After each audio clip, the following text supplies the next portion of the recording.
everyone, it's Laura, and I hope you're all doing well. For those of y'all who are new to my channel, welcome. I am a registered dietitian, and I'm all about plant-based nutrition.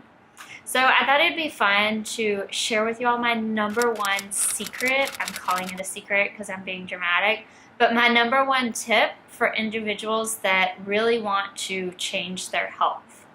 So if you're interested, then keep watching. I would be so curious to hear what y'all think my number one tip is. I have a feeling what a lot of y'all may think it's going to be, because there are certain tips that I literally say in all of my videos. But this is one that if you don't follow this tip, then I guarantee you will not achieve your goals.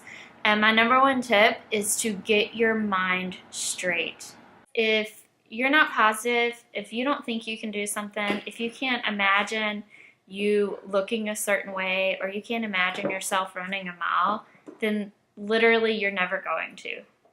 And I feel like in literature and in science and nutrition, it's well established the impacts of stress levels on overall health and what mental stress does to our body.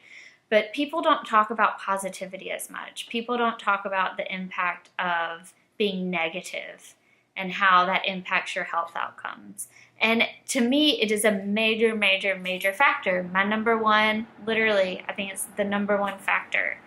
And if you don't think you can do something, you're not going to. Start thinking more positive, to be more grateful, to when you find yourself in a negative mood, to write down 3 things that you're thankful for. Write down 3 things that you love about yourself.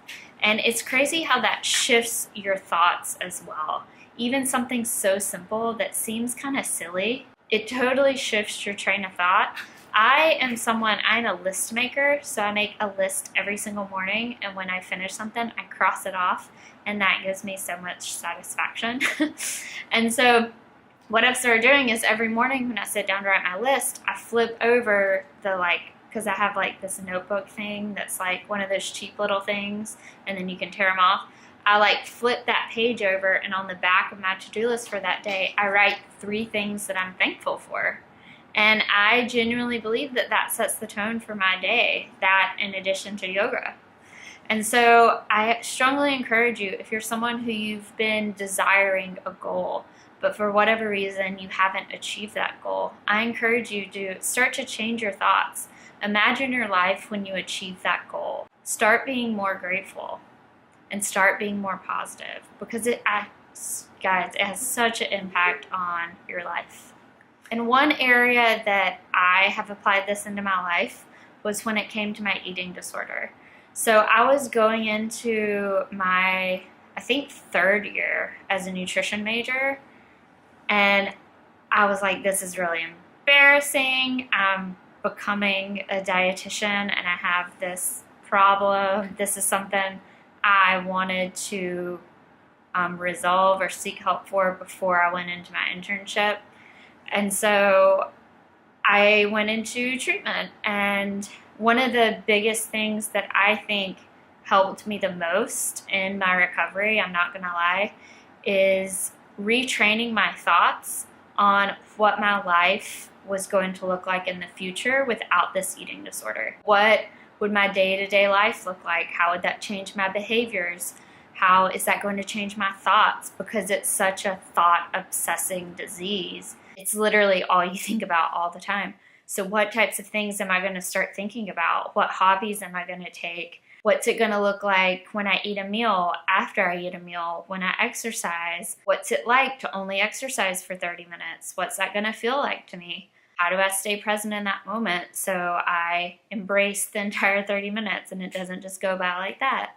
And I really started training my thoughts to imagine what my life would be like without this eating disorder. If I hadn't have done that, it would have been really hard for me to get out of my eating disorder, because it literally is, and this can be said about so many areas of people's lives. I'm just speaking from personal experience, but it's literally like an abyss, a hole, And in order to get out of any abyss of the mind, then you have to start retraining your thoughts. I really want to run a 5K by the end of the year. How's that going to change my life?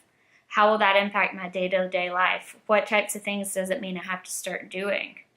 And how am I going to incorporate exercise into my life? How is that going to change what I eat?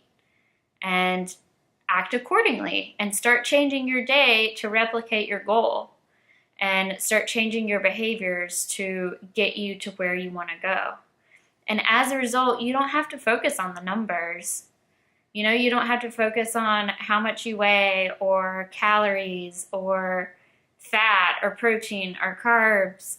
You don't have to calorie count because you know without a doubt you're going to get there. You're going to do what feels right, and you're going to stay away from the patterns that don't align with that goal, whatever that goal is. So I hope this video helped y'all out. If you have any questions or comments, if you agree, if you disagree, whatever it is, feel free to leave them down below. I love hearing from y'all. And I hope everyone's doing well. I hope you're having a great end of the summer. It is so freaking hot in Alabama.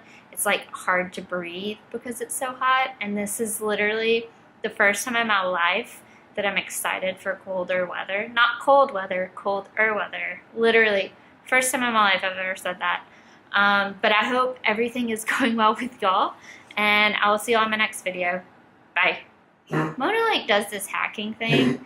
If your dog does it and you know why the heck she does it, then let me know, because she's on those allergy pills as needed, but it doesn't seem to help. Anywho.